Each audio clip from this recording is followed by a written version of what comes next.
Hello everyone, आज है 8 अगस्त और आज इस वीडियो में हम बात करेंगे रेल विकास निगम के बारे में। देखिए, 30 रुपये से भी कम कीमत का ये शेयर है और डेफिनेटली एक बहुत बड़ी रफ्तार हमने यहाँ पर देखी, लेकिन उसके बाद एक बड़ी प्रॉफिट बुकिंग भी हमने यहाँ पर आती हुई देखी है।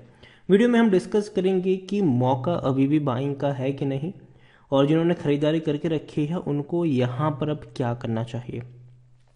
तो वीडियो को शुरू करो उससे पहले अगर आपने अभी तक चैनल को सब्सक्राइब नहीं किया है तो प्लीज़ अभी इसे सब्सक्राइब कर लीजिए, क्योंकि आगे भी बहुत सारे वीडियोस हैं जो आपको काफ़ी ज़्यादा हेल्प करेंगे। तो चलिए शुरू करते हैं। तो रेल विकास निगम 30 रुपये से भी कम कीमत का शेयर पिछले एक महीने में देखें तो लगातार टूट रहा है। 32 रुपये से लगातार ऐसा टूटा है कि ये गिरावट अभी भी थमी नहीं है, लेकिन पिछले एक साल में देखें तो 54-55% का ग्रोथ है। देखिए, शेयर में तेज़ी आई थी, टूट गया ये शेयर, 18 रुपये के करीब पहुंचा। इतनी बढ़िया रफ्तार पकड़ी थी इसने कि 35 रुपये तक चला गया, और ये ओएफएस का टाइम था जब इसका ओएफएस आने वाला था। लेकिन बाद में शेयर वापस टूट के 26 के करीब पहुंचा, वापस बड़ी रफ्तार पकड़ी और शेयर 33 रुपये के करीब पहुंचा। अब वापस नीचे की तरफ टूट रहा है। 3 साल में अगर हम देखें तो जब से इसका आईपीओ आया है, मतलब 3 साल पुराना तो आईपीओ नहीं है, लेकिन 2019 में आया था, तब से लेकर 11 रुपये का लो है, 35 रुपये का हाई हमें यहाँ पर देखने को मिला है। मिड कैप शेयर है, 6160 करोड़ के आसपास का इसका मार्केट कैप है। वॉल्यूम ट्रेड बहुत कम है, बहुत कम। मुश्किल से आपको इसके वॉल्यूम ट्रेड 21 लाख के करीब देखने को मिल रहे हैं एनएससी में। बीएससी में और भी ज़्यादा कम है। एक और चीज़ अगर हम देखें तो प्रमोटर के पास 78.20% की होल्डिंग है। प्रमोटर कौन है? सरकार है, यहाँ पर सरकारी कंपनी है ये। एक भी शेयर गिरवी नहीं है। एफआईल्स म्यूचुअल फंड इंश्योरेंस कंपनी, हर किसी ने थोड़ी थोड़ी बिकवाली करी है। 0.25% की होल्डिंग एफआईल्स के पास है, 0.55% की होल्डिंग म्यूचुअल फंड के पास है, 8.72% की होल्डिंग इंश्योरेंस कंपनी के पास है। एलआईसी के पास 8.72% की होल्डिंग यहाँ पर देखने को मिल रही है। 11% का डिविडेंड पे कर रहा है, मतलब पर शेयर 1 रुपये 14 पैसे का इन्होंने डिविडेंड पे किया है। देखिए, रेल विकास निगम वो कंपनी है जो रेलवे का जो काम होता है, रेलवे का ब्रिज बनाने का काम हो, रेल पटरी बनाने का काम हो, रेलवे ट्रैक वगैरह बनाने का काम हो, तो ये कंपनी करती है। आप यहाँ पर देखिए कि electrification doubling of 30 kilometre rail line completed, और ये सारा काम करती है रेल विकास निगम। हालांकि पुरानी खबर है ये, उसके बारे में अगर हम देखने की कोशिश करें तो आप देख सकते हैं कि कई जगहों पर रेलवे ट्रैक बन रहे हैं, रेलवे लाइन वगैरह बन रही है। और आप देखिए, the project is been executed by railway PSU, Rail Vikas Nigam. Rail Vikas Nigam वो कंपनी है जो इस प्रोजेक्ट को हैंडल करती है, मैनेज करती है।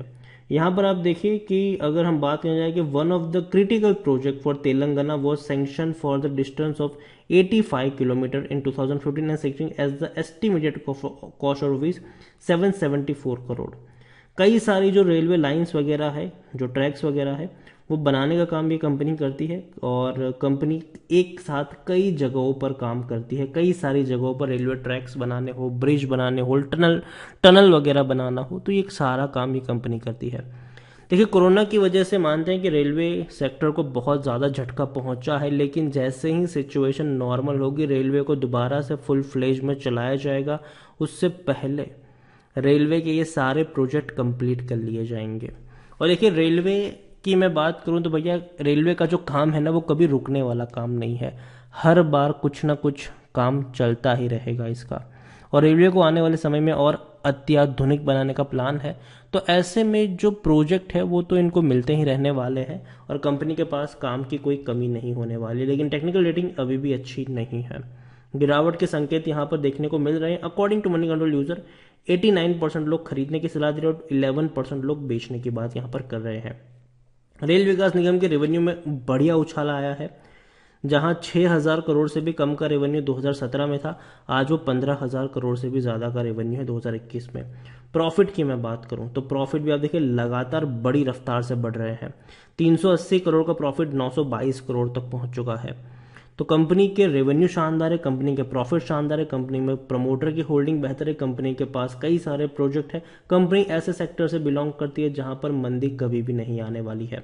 इसका जो करंट प्राइस है वो इसकी इंस्ट्रिक वैल्यू से भी कम है। लॉन्ग टर्म में बैंक एफडी से अच्छा रिटर्न तो जरूर दिया है इन्होंने। खरीदारी का अभी भी सही वक्त है क्योंकि शेयर ओवरबॉट जोन में नहीं है, कोई भी रेड फ्लैग्स नहीं है, बहुत ही सस्ते पी रेशियो के ऊपर शेयर अवेलेबल है। 6.70 का ही इसका पी रेशियो है, जबकि सेक्टर पी 26 का है।